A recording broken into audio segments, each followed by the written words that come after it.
Okay, chapter number 3,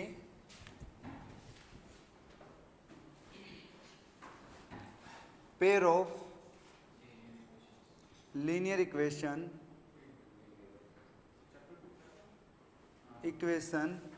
इन two variable, two variables. ठीक है, ये अपना देखो, पहले तो चैप्टर का मेन समझो क्या है कि पेयर का मतलब तो क्या होता है, टू, जोड़ा। लीनियर का मीन्स जिसकी जो पावर है, पावर या फिर डिग्री क्या होनी चाहिए, 1 होनी चाहिए। ओके, टू वेरिएबल्स मतलब वेरिएबल्स आपको पता ही है, एक्स वाई जेड, इनमें से कोई 2 वेरिएबल होने चाहिए, चाहे एक्स वाई आ जाए, चाहे वाई जेड आ जाए, चाहे एक्स जेड आ जाए, कोई भी 2 वेरिएबल्स। ठीक है, इसकी जो बेसिक इक्वेशन है, बेसिक इक्वेशन है वो क्या है, a x plus b y plus c equal to 0। अब यहाँ पे ये तो सिंगल इक्वेशन हो गई, सिंगल क्या हो गई, लीनियर इक्वेशन। वेरिएबल के ऊपर कोई भी पावर नहीं तो 1 पावर है, तो दैट मीन्स लीनियर इक्वेशन है। लेकिन अपने को तो क्या चाहिए, 2 वेरिएबल की, और कितनी चाहिए, पेयर में चाहिए। तो ये बेसिक इक्वेशन हम ले लेंगे a1 b1 और c1।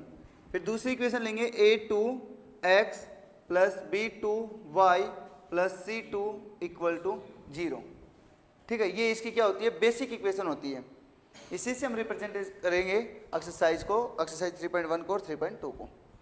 ठीक है, ये अपनी बेसिक इक्वेशन होती है। इसमें हम क्या क्या पढ़ने वाले हैं वो देखो, अब बाद में एक साथ ही लिख लेना क्या क्या पढ़ने वाले इस चैप्टर में। आरबीएससी का तो कोई नहीं है ना, सभी सीबीएसई वाले हैं। हाँ, तो देखो यहाँ पे जो फर्स्ट एक्सरसाइज है 3.1, इसमें जो फर्स्ट टॉपिक होगा वो अपना होगा graphical method, graphically method. Okay, same as it is वे में सेकंड में भी ग्राफिकली भी आएगा,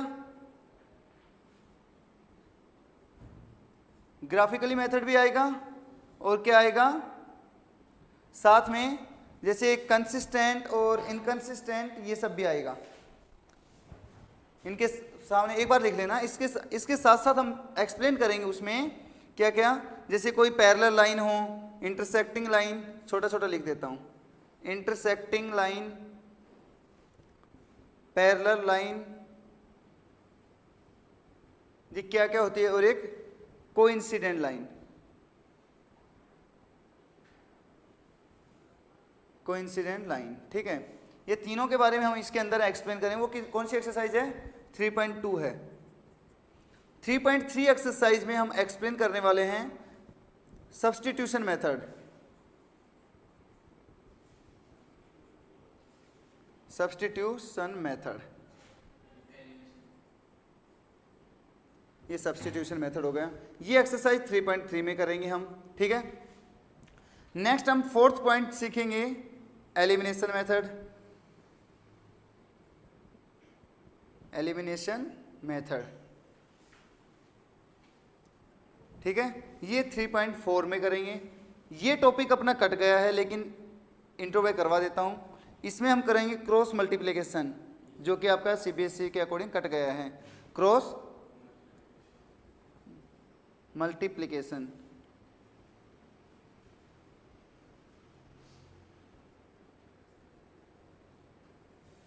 क्रॉस मल्टीप्लिकेशन मेथड ये 3.5 का है। और लास्ट होता है रिड्यूसिंग मेथड, ये भी कट गया है, रिड्यूसिंग मेथड। ये एक्सरसाइज है 3.6। ठीक है, ये रिड्यूसिंग मेथड है।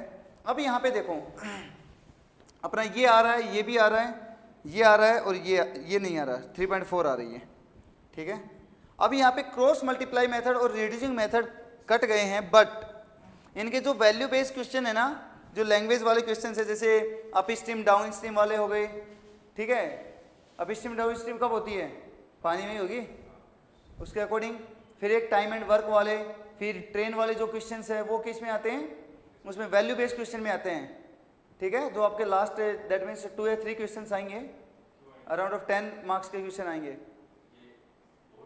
हाँ बोर्ड की बात कर रहा हूँ, 10 या 15 मार्क्स का क्वेश्चन आएंगे 80 में से, ये समझ लो 20% पोर्शन रहेगा उसका। क्वेश्चन अलग अलग आएंगे, उसमें 5 का ऐसे पार्ट हो जाएंगे, 4 या 5 मार्क्स के, ठीक है। तो उस टाइप के इसमें क्वेश्चन आएंगे। डायरेक्ट आपको क्वेश्चन ये नहीं बोला जाएगा कि रिड्यूसिंग मेथड से करो या क्रॉस मल्टीप्लिकेशन मेथड से करो, लेकिन वो किसी से भी कर सकते हो, लेकिन आपको वैल्यू दे दी जाएगी, वो आप एलिमिनेशन से भी कर सकते हो, सब्स्टिट्यूशन से भी कर सकते हो आप। चलो राइट डाउन करो इसमें इसका जरा,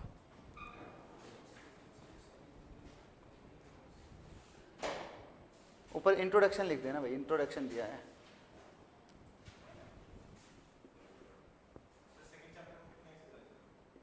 टू एक्सरसाइज थे, 2 एक्सरसाइज एक दिन में 2 दिन में हो गई।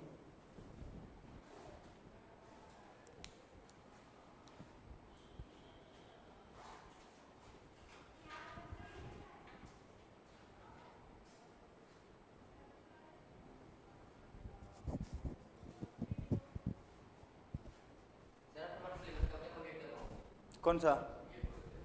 यहाँ पे कोचिंग में 25 तक कहाँ पे? एक ये अपने इसका यूनिट टेस्ट वाला कंप्लीट कोर्स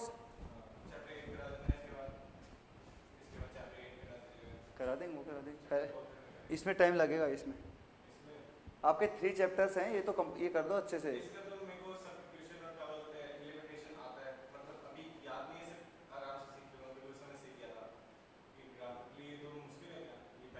कुछ भी नहीं, सभी इजी इजी हैं, वैल्यू फाइंड करनी है बस।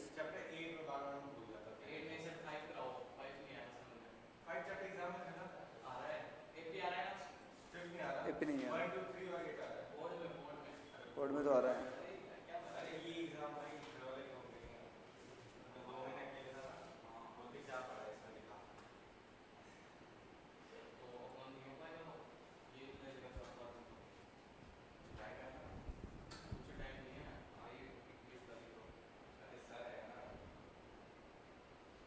आज डेट हो गई कौन सी? 16 हो गई ना। अपना मैथ्स का फर्स्ट एग्जाम मैथ्स का ही है।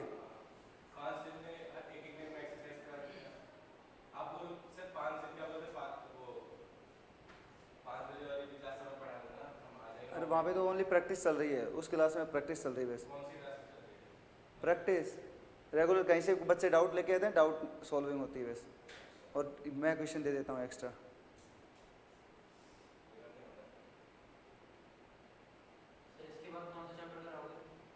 देखते हैं आपके कोई एग्जाम में आ रहा है, ट्रिको करवा देंगे, ट्रिगोमेट्रिक।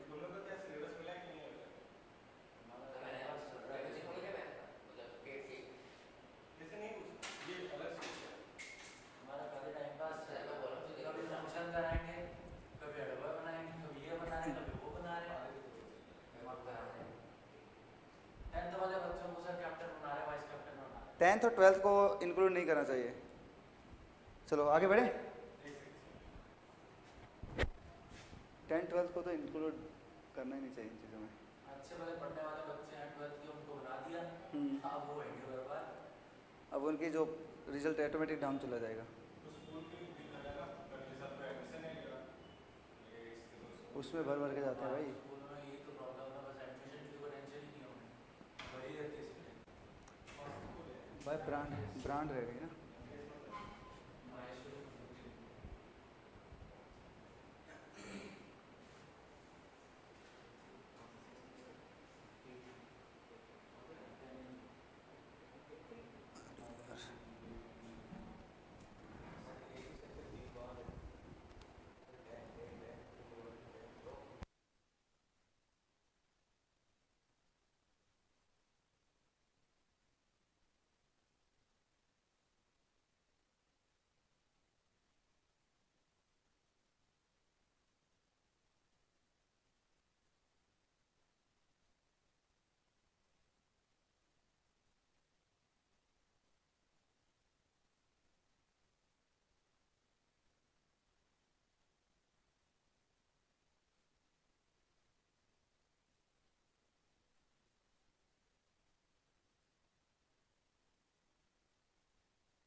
हाँ नहीं, नीचे नीचे का ये पोर्शन, हाँ ये पोर्शन।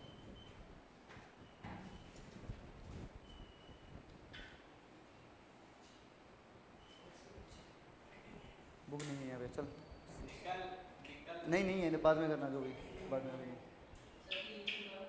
वो। चलिए बोलते हैं।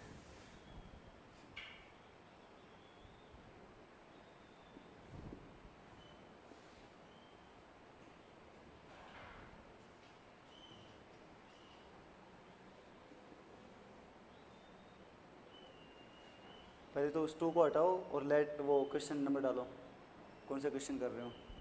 क्वेश्चन नंबर 1 है 3.1। हाँ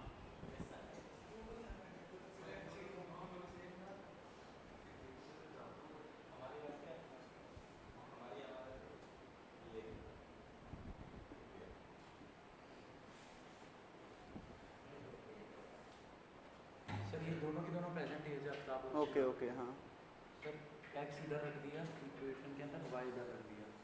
दोनों के अंदर पहली इक्वेशन है -7 क्योंकि 7 इयर्स अगो की बात है। ओके बिल्कुल। और ये शायद 3 टाइम्स है आफ्ताब की डॉटर की। यस यस बिल्कुल। तो सर ये पहली इक्वेशन हो गई। हम्म, और दूसरी इक्वेशन है शायद 10 years from now. 10 years from now, हाँ तो सर ये हो जाएगा x + 10। सर कितने गुना है उसकी? 1 minute नहीं, 7 year from ये एगो है और ये हो 7 टाइम्स है ना, अच्छा हाँ 7 टाइम्स है एंड देन है सर। हाँ, और ये हो गए 3 years एगो, 3 years from now, 3 years from now, x + 3 हो जाएगा। x + 3 हो गया। इधर भी y + 3 हो जाएगा, दोनों ओके। की एज बढ़ रही है। और ये 3 टाइम्स है। सर ये हो गया। हाँ सर अब ये इक्वेशन लिख लेंगे। ये हो गया x, इसे से मल्टीप्लाई किया, इधर दिया है -7y, ये -7 का है, इधर ये -42 हो गया, 49 इधर लाया तो ये हो गया प्लस का 42 is equal to 0। Sir same तरीके से ये वाली करेंगे, ये इक्वेशन 1 हो गई अपने पास। और सर ये हो गया x -3y plus sorry -6 is equal to 0। Sir ये दूसरी इक्वेशन हो गई। ओके बिल्कुल सही है, शाबाश, वेरी गुड। हाँ बिल्कुल ले जाओ। हाँ भाई देखो, सबसे पहले क्वेश्चन में बोला गया है कि एक आफ्ताब है और एक उसकी डॉटर है, ओके। और उन दोनों की जो एज का बोला गया है कि जो फर्स्ट में हमने लेट किया कि let present age of Aftab, उसकी एज है वो x है, और उसकी जो डॉटर है उसकी एज है वो y है। प्रेजेंट एज की बात हो रही है, मान लो आज अभी की बात हो रही है, ठीक है। एक एग्जांपल दूं, मान लो मैं हूं और मेरी बेटी है एक, ठीक है। मेरी एज है वो x है और मेरी जो बेटी की एज है वो कितनी है, y है, ठीक है। तो यहाँ पे बोला गया 7 year ago, 7 साल पहले। अगर मैं आज है, मेरी प्रेजेंट एज x है, तो आज से 7 साल पहले की बात करूं मैं, तो मेरी कितनी एज हो जाएगी, x - 7, और मेरी बेटी की एज कितनी हो जाएगी, y - 7। अगर मेरी बेटी के एज जो 7 ईयर पहले की है उसको मैं 7 से मल्टीप्लाई कर दूं तो वो मेरी एज के बराबर हो जाएगी। जैसे मान लो उस टाइम पे वो 3 ईयर की थी मान लो, और उसको मान लो वो 3 ईयर की थी, तो अगर उसको 7 से मल्टीप्लाई कर दूं तो 7 3 से क्या हो जाएगा 21, और 21 उस टाइम पे मैं कितना ईयर का था, 21 का था, ठीक है। 7 साल पहले की बात हो रही है। आज की प्रेजेंट एज है वो तो x और y की है। अगर मैं यहाँ पे अब इसको क्या कर दिया, सेकंड इक्वेशन बोला गया आज से 3 साल बाद की बात हो रही है, 3 years from now, आज से 3 साल बाद की बात हो रही है, तो फ्यूचर की बात होगी तो प्लस होगा। अब प्लस हो गए तो x + 3 हो गया, और उसकी जब मैं मेरी +3 कर रहा हूँ तो y की जो मेरी बेटी है उसमें भी ऐड कर दूंगा 3 ईयर, तो उसकी भी। और जब उसकी जो फ्यूचर की बात कर रहा हूँ तो वो 3 से मल्टीप्लाई करने के बाद मेरी एज के बराबर हो जाएगी वो।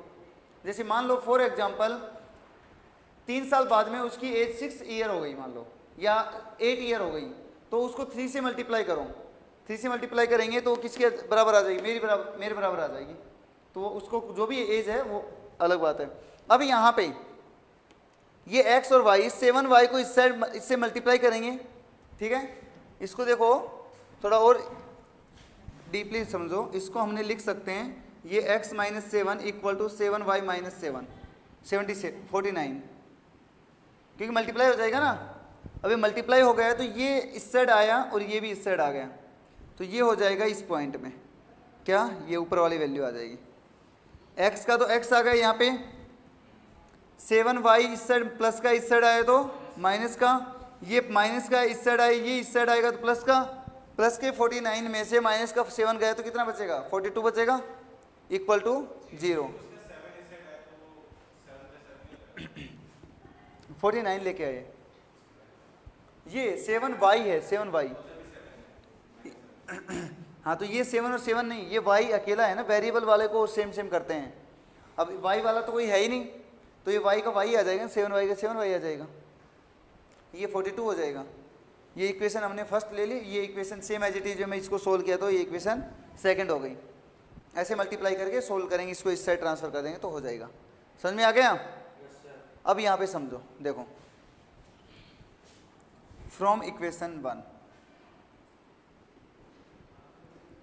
फ्रॉम इक्वेशन 1, इक्वेशन 1 क्या है अपनी, x minus 7y equal to plus 42 equal to 0। चलो इसको कंप्लीट को इस साइड ट्रांसफर कर दो, x इक्वल टू अपना हो गया ये 7y प्लस का, ये माइनस का 42। अपने को क्या करना है, ग्राफिकली करना है, कुछ ने बोला होगा ना ग्राफिकली, है ना, एल्जेब्रिकली भी है। तो एल्जेब्रिकली मतलब जो हम सोल्व कर रहे हैं इसको एल्जेब्रिकल बोलते हैं, ग्राफिकल मतलब ग्राफ में रिप्रेजेंट कर रहा हूँ उसको ग्राफिकली। तो यहाँ पे देखो इसकी टेबल बनाएंगे पहले, ये टेबल इंपॉर्टेंट है, एक बार समझ में आ गई तो अच्छे से कर दोगे, अदरवाइज तो डाउट में फंसे रहोगे। ये अपनी x की वैल्यू, ये अपनी y की वैल्यू है, समझना अच्छे से, ये रफ वर्क होता है जो अभी करेंगे वो। अपनी इक्वेशन क्या है, x equal to 7y minus का 42, क्लियर। अब यहाँ पे y की वैल्यू पुट कर रहा हूँ मैं, y की वैल्यू मान लो मैं 5 पुट कर दूँ, कोई भी वैल्यू पुट कर सकते हो क्या, हाँ जैसे मैं y की वैल्यू कुछ भी पुट कर दूं, लेकिन y की वैल्यू ऐसी पुट करना कि दोनों का जो डिफरेंस x और y का डिफरेंस ऐसा आए कि ग्राफ में हम लोकेट कर सके, एक्सप्लेन कर सके, उसमें राइट कर सके, ठीक है। तो y की वैल्यू ऐसे रखी तो यहाँ पे 7 की, यहाँ y की जगह पे रख देंगे, इक्वल टू 7 इंटू 5 माइनस 42, कितना हो जाएगा, कितना बचेगा, तो y की वैल्यू कितनी आई 5, तो y की लाइन में क्या रख देंगे 5, और x की वैल्यू क्या आ गई 7, तो ये माइनस का 7 आ गई। समझ आया नहीं आया, हाँ भाई क्लियर हुआ। अब यहाँ पे देखो ये अपना फर्स्ट काम कंप्लीट। अब दूसरी वैल्यू रखो, मान लो हमने रखा 7 6 रख दिया, तो x equal to 7 into 6 minus 42, 42 minus 42 क्या बचेगा 0। जब x की y की वैल्यू 6 रखी तो x की वैल्यू क्या मिली 0 मिली, क्लियर हुआ। नेक्स्ट देखो 7 रख दो, अब कोई भी रख सकते हो, कोई भी वैल्यू, माइनस में भी ले सकते हो आप,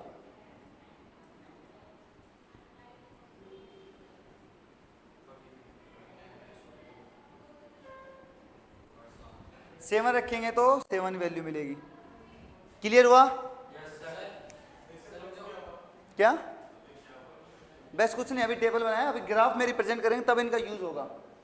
यस बोलो भाई, ये नहीं दिखाना, ये अपना रफ वर्क होता है, ये अपना मेन है, ठीक है। अब देखो अब दूसरी इक्वेशन लेंगे, सेकंड इक्वेशन अपनी क्या, x minus 3y minus 6 equal to 0, इसको भी इस साइड ले जाओ, तो x इक्वल टू क्या हो गया 3y प्लस का 6, अरे दोनों माइनस के थे, इस साइड गए तो प्लस का हो गया। अब यहाँ से डायरेक्ट वैल्यू पुट कर रहा हूँ मैं, सॉल्यूशन नहीं दिखा रहा हूँ, समझ लेना यहाँ भाई।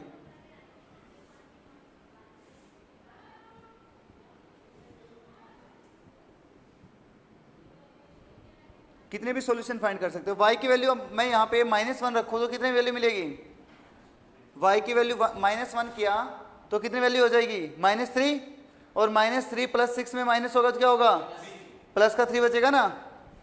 वो समझ में आ रहा है नहीं आ रहा है। -2 रखा है यहाँ पे मैंने y की जगह पे, तो क्या मिलेगा 0। अगर मान लो मैं प्लस का 1 रख रहा हूँ तो क्या मिलेगा 9 मिलेगा। अगर मैं मान लो यहाँ पे y की वैल्यू 0 रख दूँ तो क्या मिलेगा 6 मिलेगा। कोई भी वैल्यू पुट कर सकते हो यहाँ पे अपने अकॉर्डिंग, जो भी अपने पसंद है। अब यहाँ पे देखो ग्राफिकली रिप्रेजेंट कर देते हैं इसको।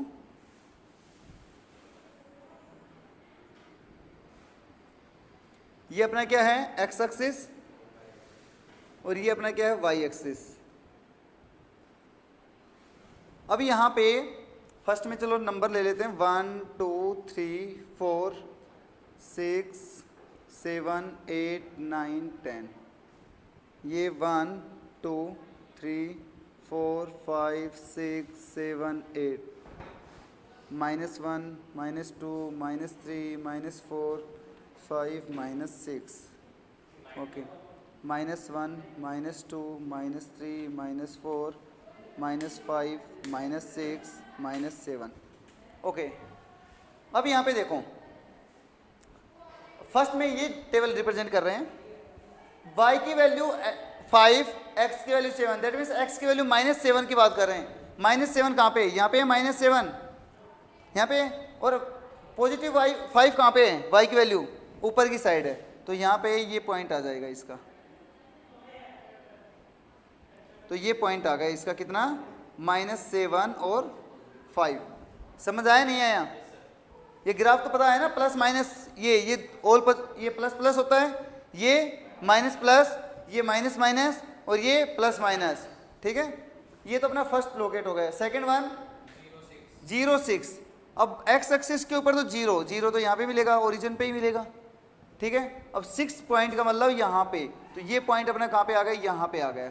समझना अच्छे से, एक्स एक्सिस तो 0 है, यहाँ पे एक्स एक्सिस का कोई पॉइंट थोड़ी ना है, और वाई एक्सिस मतलब 0 वाई एक्सिस के ऊपर लगा दिया, वाई की वैल्यू क्या हो जाएगी? 6 हो जाएगी। नेक्स्ट वन 7 अब प्लस का 7 और माइनस का 7, ये यहाँ पे आ जाएगा पॉइंट।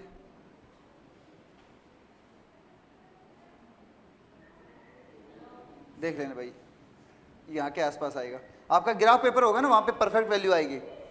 ठीक है, अब हम क्या करेंगे, इन तीनों पॉइंट्स को हम मिला देंगे, एक स्ट्रेट लाइन होगी।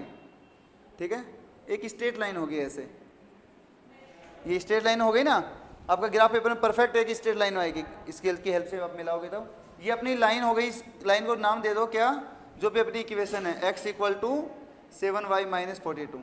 ये तो अपनी फर्स्ट इक्वेशन का ग्राफ हो गया। क्लियर हुआ? यस। 2 से नहीं बनेगा, 2 से पता नहीं चलेगा। मिनिमम 3 तो होने चाहिए, एटलीस्ट 3 तो होने चाहिए। ठीक है, क्योंकि 2 से तो पता ही नहीं चलेगा। शायद तीसरा पॉइंट ऐसा आ जाए तो कर्व में भी हो सकती है। 3 पॉइंट से हम बता सकते हैं ये स्ट्रेट लाइन जाएगी। ठीक है, कर्व में नहीं आएगी। लीनियर इक्वेशन का ग्राफ एक स्ट्रेट लाइन होती है, स्ट्रेट लाइन पे ही आएगी। क्या कर्व में आ रहा है तो आपकी मिस्टेक है कहीं ना कहीं। लीनियर इक्वेशन का ग्राफ एक स्ट्रेट लाइन ही बनेगी, चाहे कैसे भी बने वो। भाई ग्राफिकली बोला है, क्वेश्चन में बोला है, अगर नहीं बोला जाए तो मत करना। 50%। हाँ, अब यहाँ पे देखो, वापिस से ग्राफ बना रहा हूँ इसका। अभी तो एक का ही ग्राफ हुआ है, अब इसका अलग से और बनेगा। ये -1 3 की वैल्यू प्लस का y(x) की वैल्यू 3 और ये -1 नीचे की साइड, ये पॉइंट यहाँ पे आ गया। भाई x एक्सिस के ऊपर 3, y की वैल्यू -1 ले ली।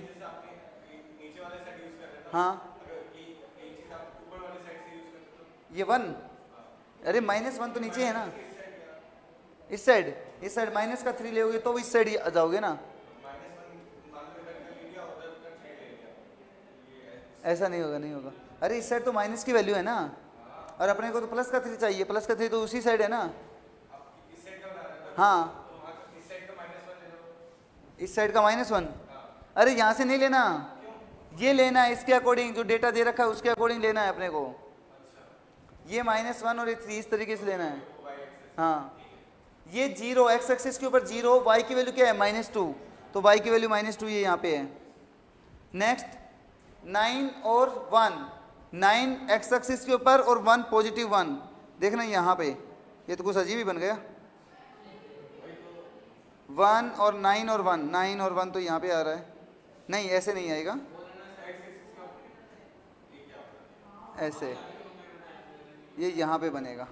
ठीक है, फिर ये 6 और 0, एक्स वाई की वैल्यू तो 6, एक्स की वैल्यू 6 है और वाई की वैल्यू क्या है? 0 है, तो दैट मीन्स यहाँ पे ये स्ट्रेट लाइन। देखना ये चारों पॉइंट एक लाइन पे आ रहे हैं। अरे सीधे आएंगे ऐसे, परफेक्ट सीधे आएंगे ऐसे। ठीक है। अरे यहाँ पे परफेक्ट थोड़ी बनेगा, ये समझ लेना, क्योंकि आपके पास तो मेजरमेंट रहेगा, उस पर परफेक्ट मेजरमेंट रहेगा ना, यहाँ पे कोई मेजरमेंट तो है नहीं, तो ये एक स्ट्रेट लाइन हो जाएगी, परफेक्ट स्ट्रेट लाइन बन जाएगी। क्लियर हुआ है नहीं हुआ? बोलो क्या ये यहाँ तक बता दूँ? वापिस से रिपीट, वापिस से रिपीट करूँ? देखो सबसे पहले क्या किया, चलो मैं इसको रफ ही करके बता दूँ, या रफ करके बता देता हूँ इसको, क्वेश्चन लेंथी है, यहाँ पे रख देना।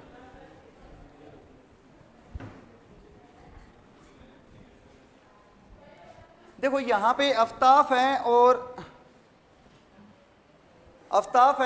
और उसकी डॉटर है, तो ये आफ्ताब की और ये उसकी डॉटर की एज है, ठीक है। 7 साल पहले की बात हो रही है, इस पे भी 7 साल पहले की बात हो रही है। कितने टाइम्स हैं? 7 टाइम्स हैं, तो उसकी लड़की 7 टाइम्स हो गई किससे? उसके फादर से, दैट मीन्स उसके बराबर हो जाएगी। तब 7 टाइम्स इसको करेंगे तो उसके इक्वल हो जाएगी, ठीक है। तो इसको सोल्व करेंगे तो ये x - 7 equal to 7y - 49।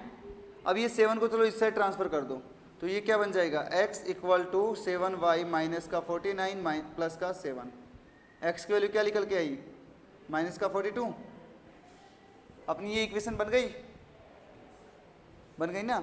Second equation देखो, सेकंड टाइम बोलोगे 3 ईयर फ्रॉम नाउ, 3 साल पहले की बात हो रही है, तो ये x - 3 और ये y - 3। क्लियर? हाँ सॉरी, आगे की बात हो रही है तो प्लस हो जाएगी, फ्रॉम नाउ हो जाएगी ना, तो प्लस की बात होगी, फ्यूचर की बात। तो यहाँ पे क्या हो जाएगी? 3 टाइम्स है, तो 3 टाइम्स है 3 से मल्टीप्लाई, इसको मल्टीप्लाई करेंगे तो 3x + 3। मान लो इसकी लड़की, फ्यूचर की बात हो रही है, 3 साल बाद में उसकी लड़की की एज कितनी हो गई? y + 3 हो गई, और उसको 3 टाइम्स कर दे तो उसके पापा है ना, फादर है, तो उसके इक्वल हो जाएगी, ठीक है। ये इसको मल्टीप्लाई करेंगे तो 3y + 9। अब इस 3 को इस साइड ट्रांसफ़र कर दिया, तो ये क्या हो जाएगा? x इक्वल टू 3y + 9 - 3, तो x equal to 3y plus का 6। ये अपनी सेकंड इक्वेशन जो कॉर्नर वाली है वो सेम आ गई, और बाकी ग्राफ बना देना। चलो राइट डाउन करो भाई, कोई डाउट है तो बोल दो भाई।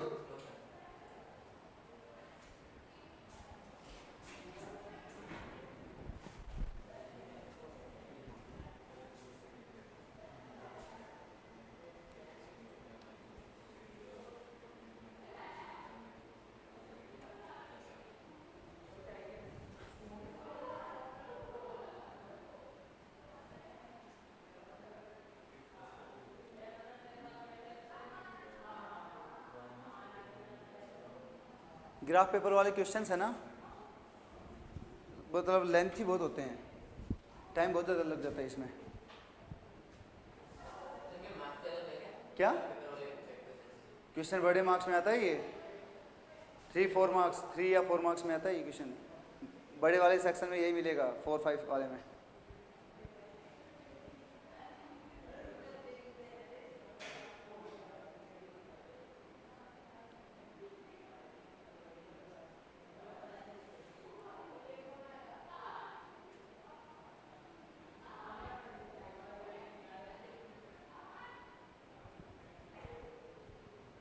सेकंड और थर्ड पार्ट कर लोगे? उसका तो इजी इक्वेशन बना के दे दूंगा, इसी टाइप के हैं। थर्ड का हाँ वो इक्वेशन बना के दे दूंगा मैं आपको।